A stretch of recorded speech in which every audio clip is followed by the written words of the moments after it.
Okay, thanks for coming and thanks for being here remotely. I'm gonna, I know Lisa and Clever, I mean, they, like so many other people of our speakers, they heard the call and they didn't step up right away. And I know Lisa, it took her a couple of years of prayer and discussion, but ultimately she took the call and said, here I am, use me where you can. And so she's been serving in Peru with Antioch Partners for 2 years, and she met Clever there, who's now her ministry partner, and I'm very proud of her. And I'll say a prayer. Dear God, thank you for the work that Clever and Lisa are doing in Peru, and thank you for your work all across the world. Thank you for what we can do as a church here, and help people who are thinking about ministry, and help them to step up and do what Lisa did, be brave. Let me pray. Amen. Amen. Well, thank you all for this time. Yeah. I feel like that we're at home with you guys. So I can't see all the faces in the Maxwell room, but the faces I see on Zoom are very familiar, and so it's really nice to see you guys all here. So we'll start the formal part of our presentation, and then we're happy to answer any other questions afterwards. So here we go.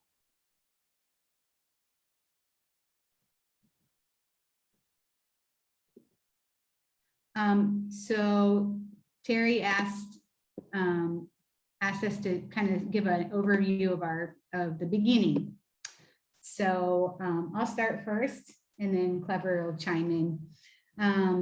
Like Terry said, it took me about 3 years after the initial call for me to get everything in order to go to Peru. But it all started in May of 2010 when I went on a short-term mission trip with Free Wheelchair Mission to Peru. And the partner in Peru with Free Wheelchair Mission is Camino de Vida, the church Camino de Vida. And it was then actually this day where up above the boy in the green, that was the day that I really felt God saying, you need to do more. And so I didn't exactly know what that meant, to do more. And so I came home and asked a lot of questions to a lot of people and ended up going back 6 months later in December of 2010. And those are the two pictures that are below. And that's when it was, I had a meeting with Pastor Robert, the head pastor of Camino de Vida, and he invited me to come for a year. I didn't want to just come for a year, so I raised support for 2 years, but it took about 3 years for me to get to that point, for raising support and paying off debt, and just getting everything else in order. But finally in 2013, I made my way to Peru to do something with the population of people with disabilities. It wasn't really clear at the time what it was that I was going to do, especially since my profession's a medical profession, and I wanted to serve under the church, but God ironed out all those details. So it's great to talk 8 years later about that initial time. So in those initial years, I spent learning the culture, language learning, and that's when Clever and I met, serving in the outreach ministry.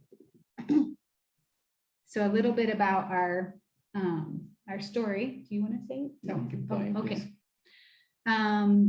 In 2016, we were serving, we've always served at 2 orphanages, really since the beginning of my time here.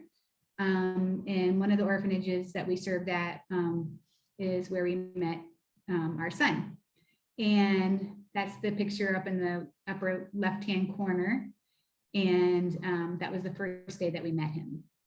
So we didn't know when that picture was taken what our future held either, but God knew. So it was really great to have that picture. In 2017, Clever and I got married in Ohio, and it was a really great day. And then in May of 2018 is when our son Caleb came home with us, and that's the picture in the corner. We are currently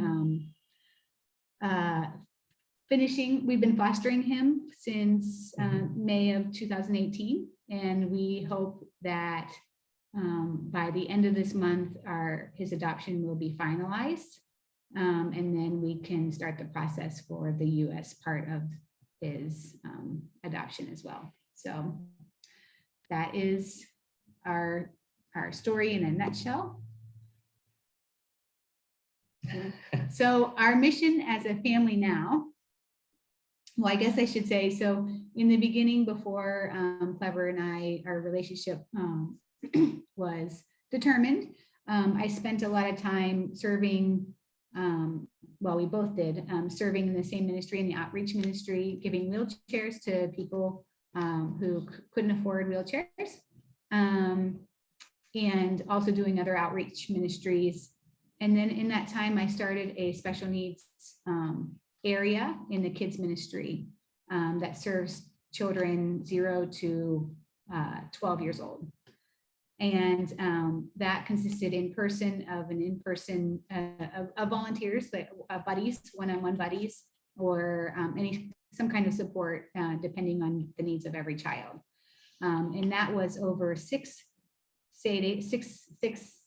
locations, and we had about 30 volunteers at that time.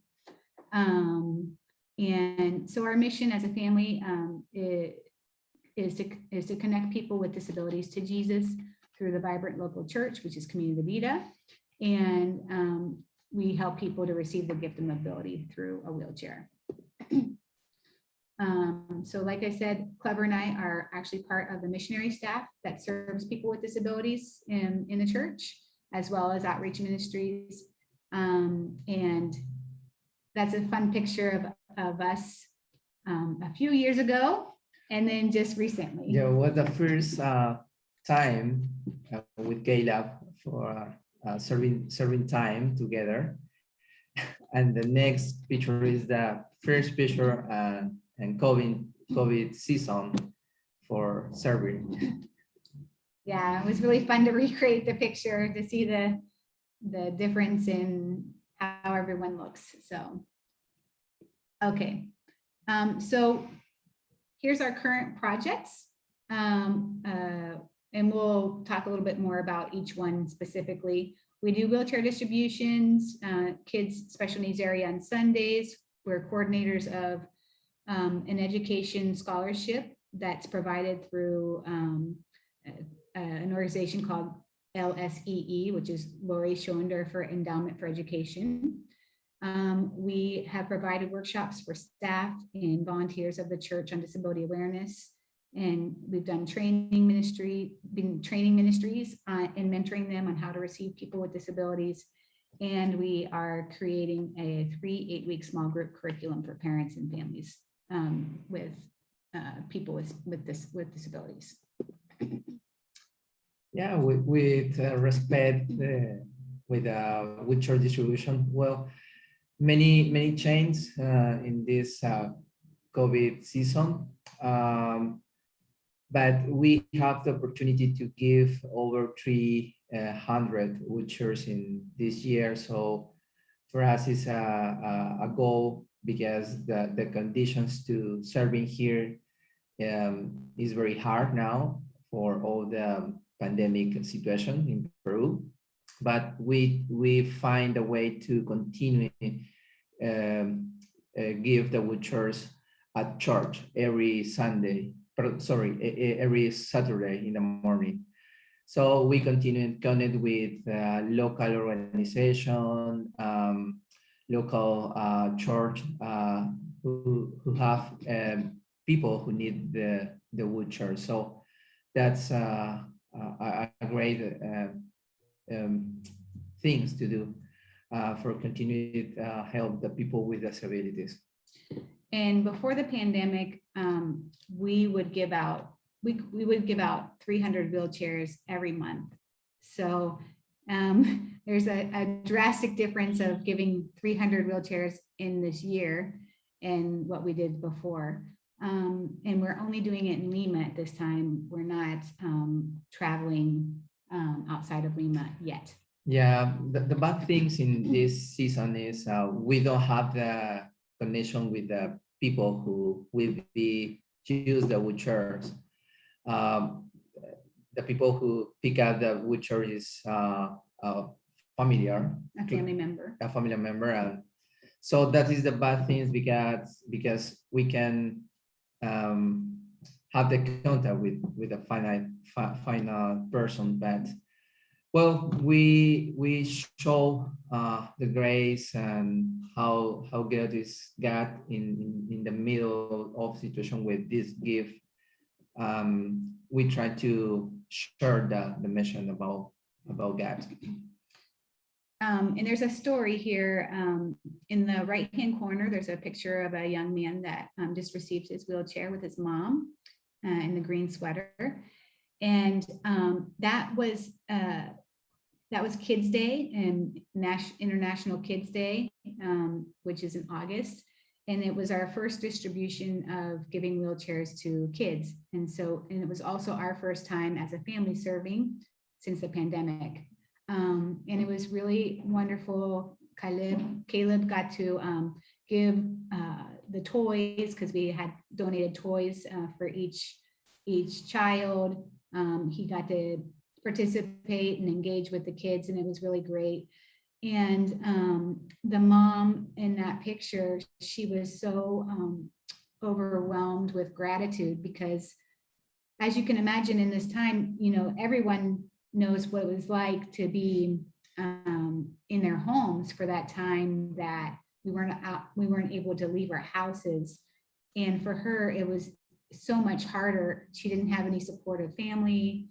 Everyone abandoned her basically in this time. And the overwhelming, our ability to share the message of Jesus with her and her son and extend this love on her without even knowing them, she was really overwhelmed. So it was a really, really beautiful time. We were able to give basic needs. We gave some clothes and some other personal use items as well.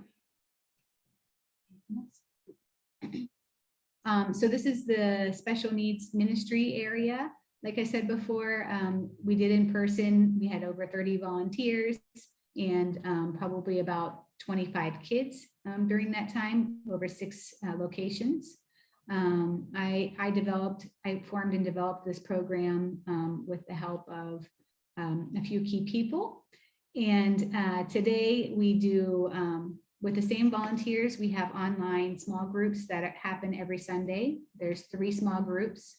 And the small groups are pretty small because the kids have different special needs, and we try to group their needs or their abilities with other kids with the same likeness. And then the volunteers do a small Sunday school curriculum where there's games, and then they learn the verse of the week and they practice it and they pray for each other. And it's been really, really wonderful. We've been able to walk with these families during this time on Sundays, walk through COVID, through husbands or family members being hospitalized. One of the kids moved to Germany, but still connects during this time. There's kids that actually the families don't attend the church at all, but their kid connects on Sunday. And so we're able to support them as well. So it's been a really wonderful time. And also during the week, we do a curriculum and an adapted curriculum that we do videos every week to adapt the curriculum that is provided for the kids every Sunday on a YouTube class. And we do the same thing, a YouTube class that is adapted for the kids every Sunday. So it's a lot of work. And that's what the picture of me, I'm doing sign language that I learn every week, a verse in sign language, and it's been really fun. So Um, the next thing that we also do is we're coordinators for the Lori Schoendorfer Endowment for Education. Lori Schoendorfer is the late wife of Don Schoendorfer, who is the founder of Free Wheelchair Mission. And to honor her, she passed away a few years ago, about I think 4 or 5 years ago. To honor her memory, they started this foundation that provides education for young adults who have some type of physical disability. And so far in Peru, we have helped, we help find these young adults and then do a vetting process with them. And then Really Clever does a lot of the coaching, helping them fill out the application, helping them think about what it is that they want to do. Because that's another thing that's quite tricky in this group of people is if they have a disability, they really have lost hope for dreaming for a future. They don't have dreaming. Right. Yeah. So part of what Clever has been doing is encouraging them and guiding them in this process of helping them to dream again about what their possibilities of future is so that they can apply for a scholarship. And so over the past 3 years, it's been 6 young adults that have been approved and received some type of scholarship. And this is Juan Jose. Yeah, right? was the first guy. He was the first young man that received the scholarship, and he applied for just a technical class. And he for some kind of mechanical, Cars, yeah. for something about cars. And he did so well and it encouraged him so much that he ended up applying for a 4-year college program, and he's currently in his 2nd year of this 4-year university program, and it's all funded through this scholarship program.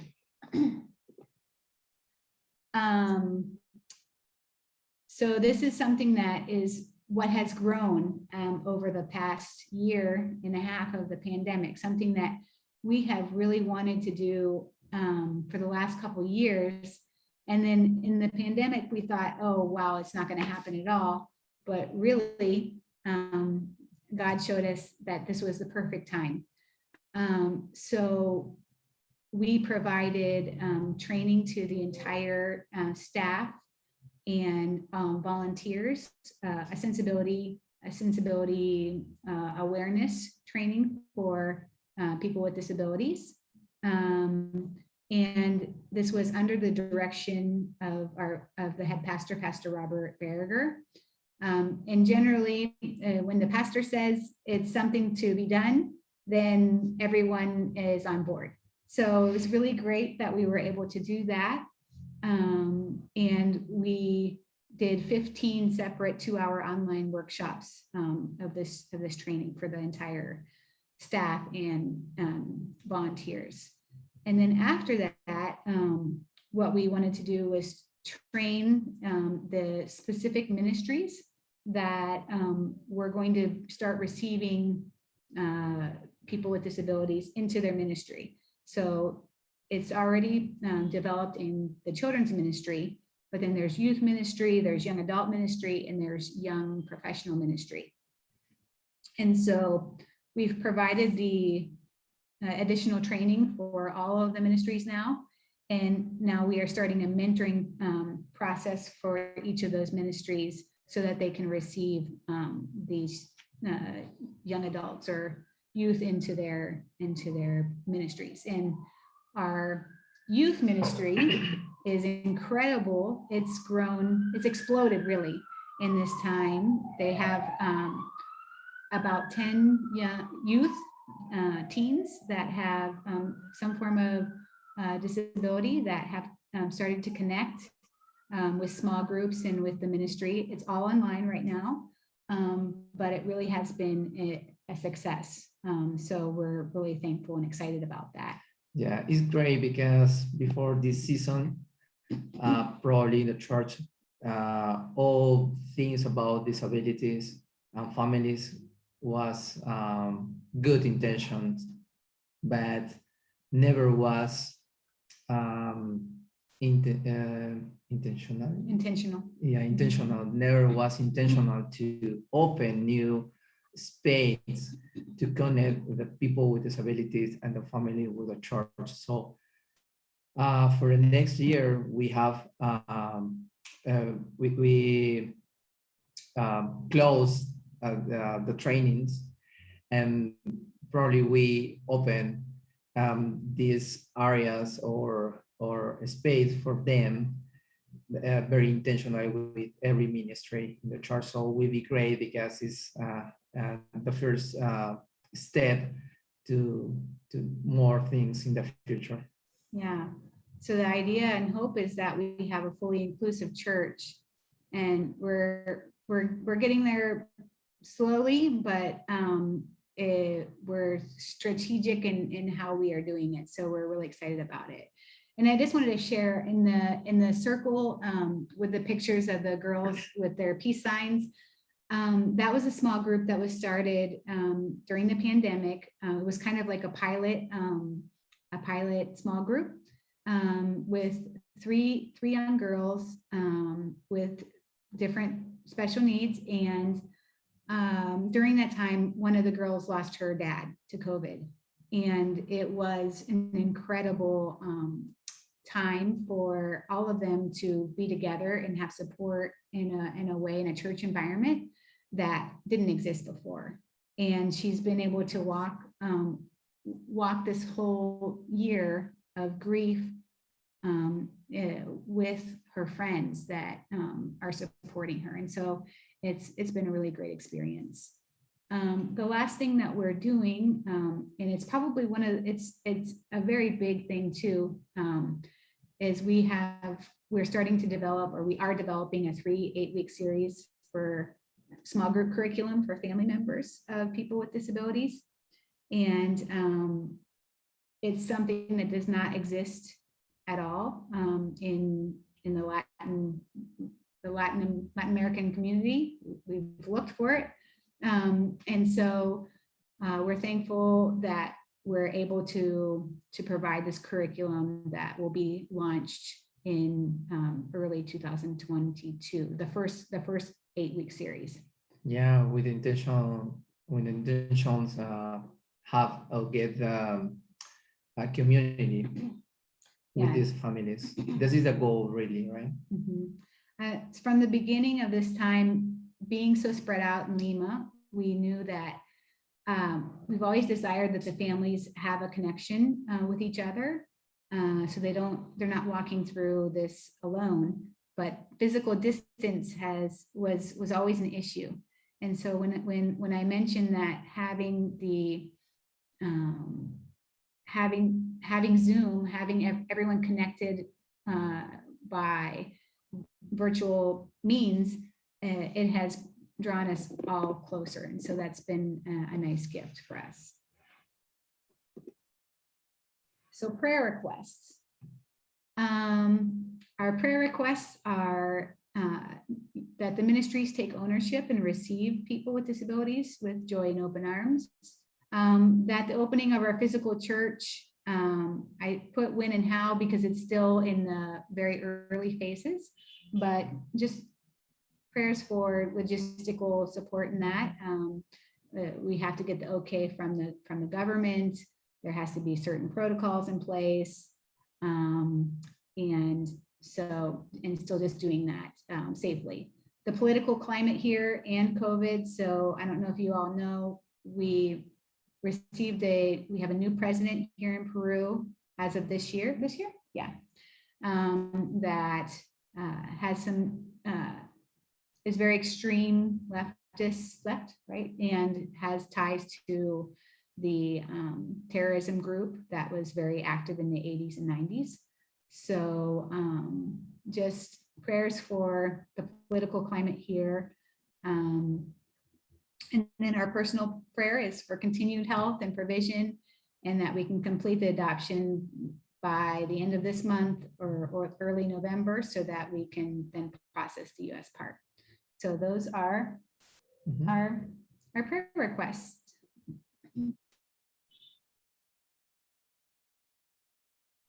So I think now is the time for questions and just conversation I'll ask Here we you, go.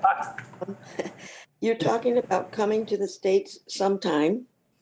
And I'm wondering, does that have anything to do with the adoption, or does the adoption there have to be complete? Or give us your thoughts on coming to the States. Yeah. Thanks for asking, Lynette. And I'm sorry I didn't respond to you yet, and I will respond to your email. Oh, don't worry, I'm very late in writing it, so. So the adoption, the Yay. adoption is a Peruvian adoption. And so because I'm a Peruvian resident, I have a residency here in Peru and Clever's a citizen here. We were able to process everything as in Peru. So the adoption will be completed under Peru guidelines, hopefully, Lord willing, at the end of this month. The meeting is on the 28th of October. And so we just pray that there won't be any surprises because we've been waiting a long time. Then after that, we would have to get name change and all that stuff done here, and then his Peruvian passport. And then we'll be applying for something to get his citizenship in US. So that's kind of the process for the US part. Because of the situation, he isn't considered part of the Hague Convention adoption, even though Peru is a Hague Convention country. So we don't have to do all the steps that are required for that. It will just be basically an immigration type process for him because of our status as citizens. So we'll come to the States, we'll apply for something called K-600, where he will get a one-time visa into the States under his Peruvian passport.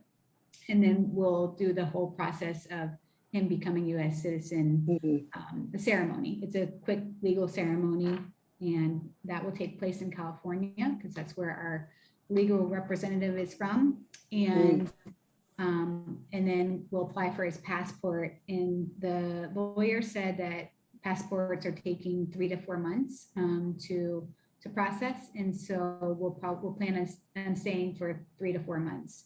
And in that time, hopefully weather permitting, we'll be able to travel to visit you guys in person if the weather allows. So Will he have dual citizenship then? yeah, he'll have dual citizenship. Yeah.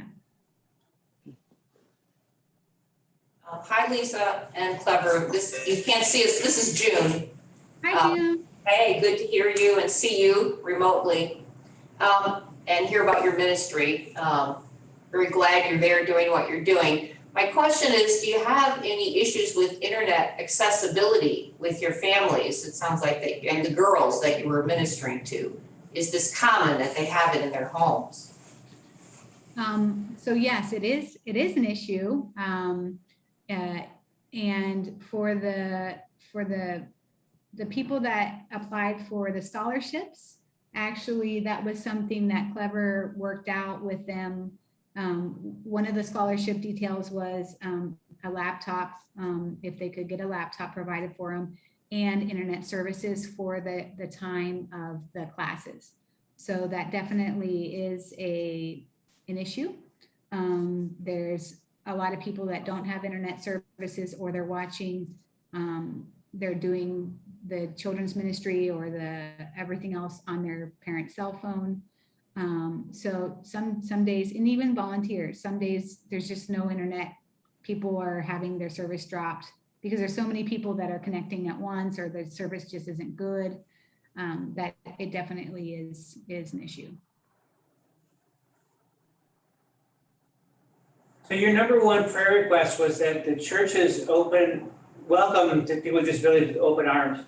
Do you feel like there's more discrimination in Peru towards people with disabilities, and is it cultural in some way? Yeah, it is. It's cultural. There's ever since moving here, we've seen just, I would say they're just a couple decades behind the states in every way when it comes to disability awareness. It's really hard for people to find value in people with disabilities here. But even over the last few years, there has been an explosion of awareness just in general, and acceptance. There's large companies there's a law that they have to hire people with disabilities, a percentage of their people. But it's still very, very far behind in what the US is providing. Education wise, it's not the standard that the children there's a lot of children or young adults that don't receive an education because they don't know how to teach them. But that is changing. It is improving. In general, yeah, there's still that thought of, well, they're not contributing to society. So, yeah. And I would say, Are there special reasons that people need wheelchairs that are due to the health system, or are more born with disabilities than here? So I think there's many factors. There's many factors in why people need wheelchairs here. Financially, there's wheelchairs that people can buy here, but financially, the poverty level in Peru is very high. And changed the last year. Yeah, and has changed. What's the number now? Before pandemic was probably 4 million of people under the poverty line. Yeah, and for this year is over 10. Over 10. So it's in general. Yeah, so I think poverty is one of the main reasons why people can't afford wheelchairs. Lisa, I wasn't meaning I was meaning more, are there health issues that cause people to need wheelchairs different than in the United States, or is it the same reasons? Well, so there are same reasons, but people here don't tend to go to the hospital for preventative care. And so a lot of people tend to react instead of prevent illness, and so if somebody has a diagnosis of cancer, it's to the point where if they need the wheelchair, then they're really pretty bad off, and that's when they find out that they have it.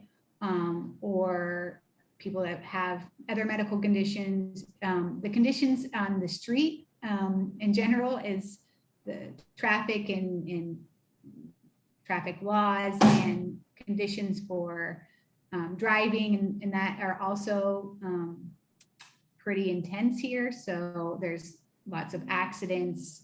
So it's the same causes, but the healthcare system here is not set up for the public in a way that helps prevent injury or prevent illness. It's just a reactive type thing. So I think that's part of it. Also, there is a large population of people that are older adults that have severe arthritis from wear and tear of their bodies in just the terrain of where we are.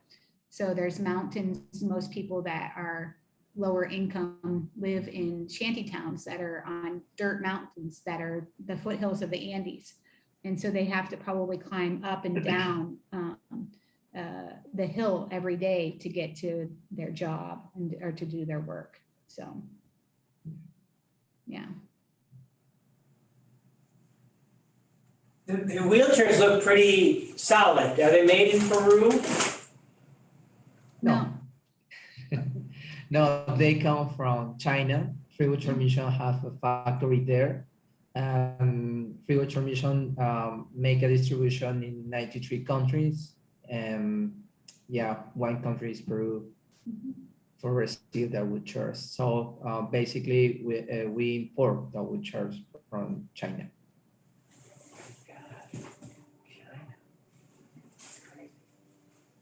They are continuing to, before the pandemic, Free Wheelchair Mission was trying to have a second location of building the wheelchairs in India. But I think that since the pandemic hit, that kind of came to a stop until things can be leveled out again. But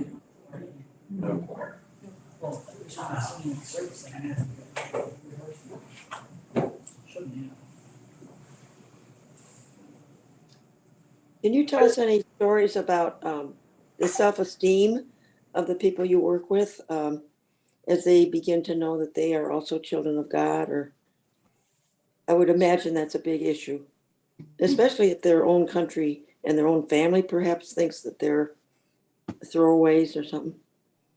yeah, there's some incredible stories.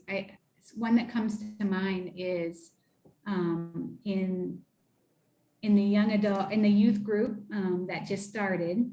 So these are teens. I think teens have a really hard time no matter what country you're from. It's just an age that you're searching identity. There are so many stories of these teens that now have a place because they're received with love into the ministry, the youth ministry, that it's really beautiful. So right now, the youth ministry they're forming small groups for teens that need a little bit extra individual help, but then they also have a larger group of prayer on Tuesdays at 9 o'clock, where they've invited all the teens with special needs, but also it's also an open time for other teens to join in. So it's a mixed, it's truly an inclusion environment. And I was able to participate, to listen in on one of the recent prayer times, and one of the girls was very nervous to ask for prayer and to pray, and she had been part of that small group for the last year, so this is like her next step going into this larger group. And one of the girls that does not have special needs, she saw that this girl was stressed, nervous, and she just said, "You can do it. You can do it.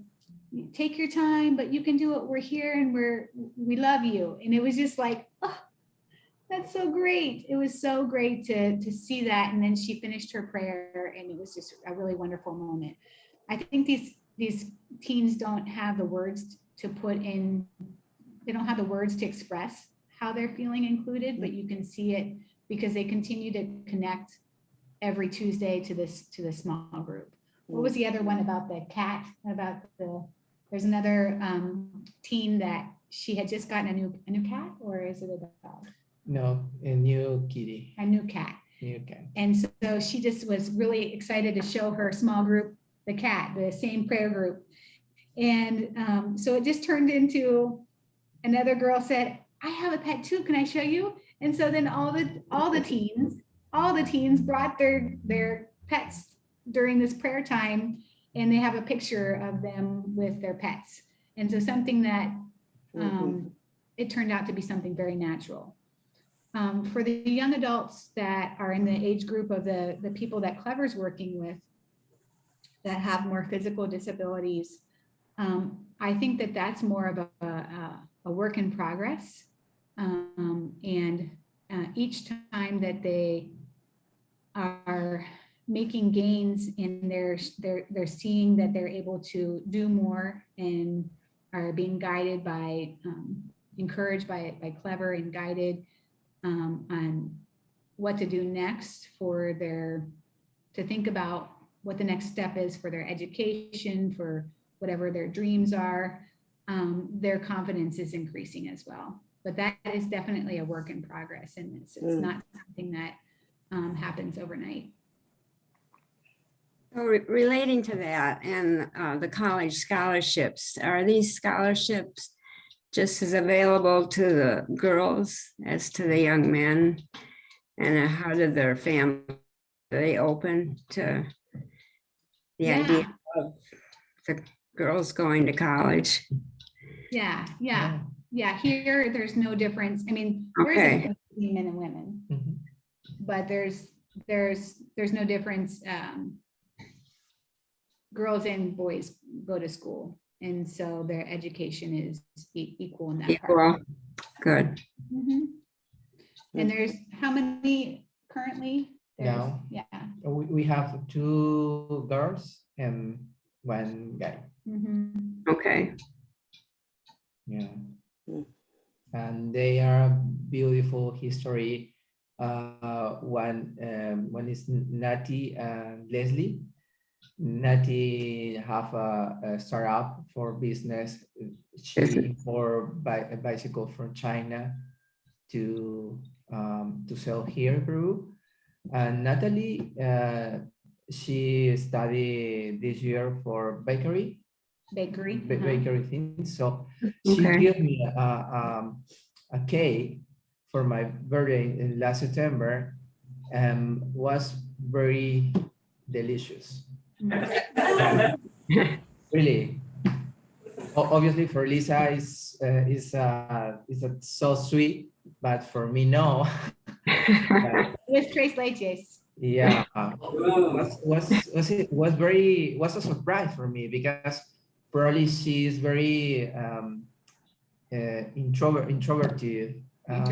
Introverted. Oh, and And every time I need to talk with her, you can do it, you need to do it, you have the resource to do it, go. Well, sometimes I feel very strong with her, but this day she sent me the gift with a letter, was very beautiful words to say thank you for all your support. Happy birthday, Clever. wonderful. So, yeah. How do you find and vet the kids to get the scholarships? Is it through the church or? No, really. Every week we receive needs for wheelchairs. So I'm in charge to filter the persons, and every week I'm attend to people who have in the age to get students. So when I check the information and find young people, I continue to keep contact with them to know how is the social situation, and if they have more needs to continue studying. Yeah, basically when I find people, I request the background, the personal background, to know the present for the program. Mhm. And then we present it to the LSEE board, and then they kind of take it from there as far as if they want the person to fill out an application, or if they have recommendations on what they need to do first. Okay. I have a question, Wanda. Although I am just so amazed by the ministry team that your family makes up. You and Clever work so well together. God did a special thing with your relationship, that's for sure. So thank you. We miss you so much. What is it that we can do other than financial and prayer support from here in the United States?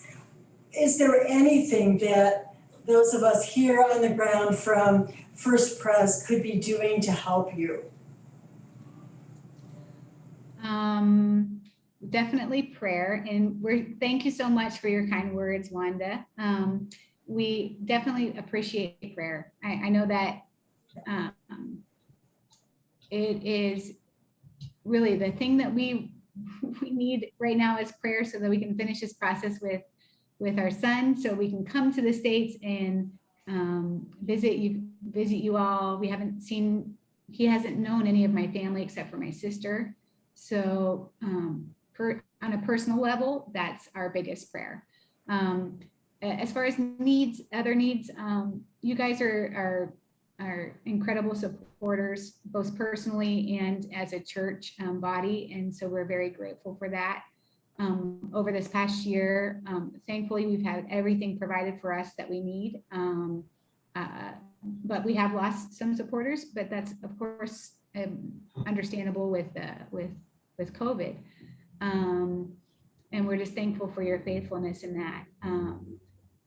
As far as other needs at this time, I think what we would really love is when we really love this time. When you guys contacted us to share, it helps us to feel connected to you in a way, in a time where we really cannot physically come there. It's just not an option right now. And so we're really thankful that you reached out to us. And then when we come to visit, we hope that we'll be able to spend time with you all in a physical way, in a presential way, not in virtual. And really just sharing your lives with us, so that we're not so disconnected. Lynette shared some stuff that's happened in her life in a short email, and that's really helpful for us because we truly do want to know how you guys are doing, so that when we come and see you, it's not just what we're doing here, but we want to know what you guys are doing in your lives as well. So again, like the Maxwell room looks a little bit different than the way that I remember it. And also the pictures of the church. I get the letter every week, the newsletter, and I look and see, oh, who's in the choir? I can see who it is. So that's really helpful as well to stay connected. You have anything? Yeah. So Clever, you mentioned that the people don't have dreams there. I mean, talk a little bit more about that, how your work, how you can help inspire, how you're helping to inspire people that don't have dreams, but you can see something in them. Sure, yeah. In the real life for the people with disability here in Peru is very hard because in the different seasons in them life have different challengers. The first big challenger is probably the health attention or medical attention to improve the diagnosis or them life. So, but the public system in this way is very bad. So they don't have the chance to get the medical attention. So in the years, the condition is very bad. So they don't have the time to dreams. The common opinion in every case was, I don't know what I can do it. My question was why?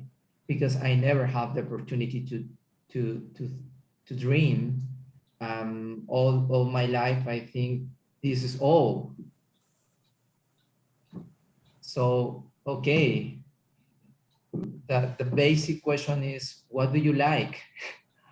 Or what is your interest to learn? So probably we have many times to talk about health and brain support to find the way for options to study. So we attend or we bring support for a group for 6 persons, but just one have very clear the targets, the way or the programs to study, but the rest of the group basically was many times for talk about options, drinks, situation, and the hard question is, hey, Clever, can you give me options? Oh, I don't know, but is what do you want? So basically, I feel like a big brother to try to find a way for study option for them. But God was good. Many times I don't have the options to share with them, but we try to bring the support and find small programs to know if that is that what they want or what they like. So basically was the background about the every history. But yeah, God provide options, and I think we think every case or every person to access for a program was successful, right? Successful. Sorry, successful.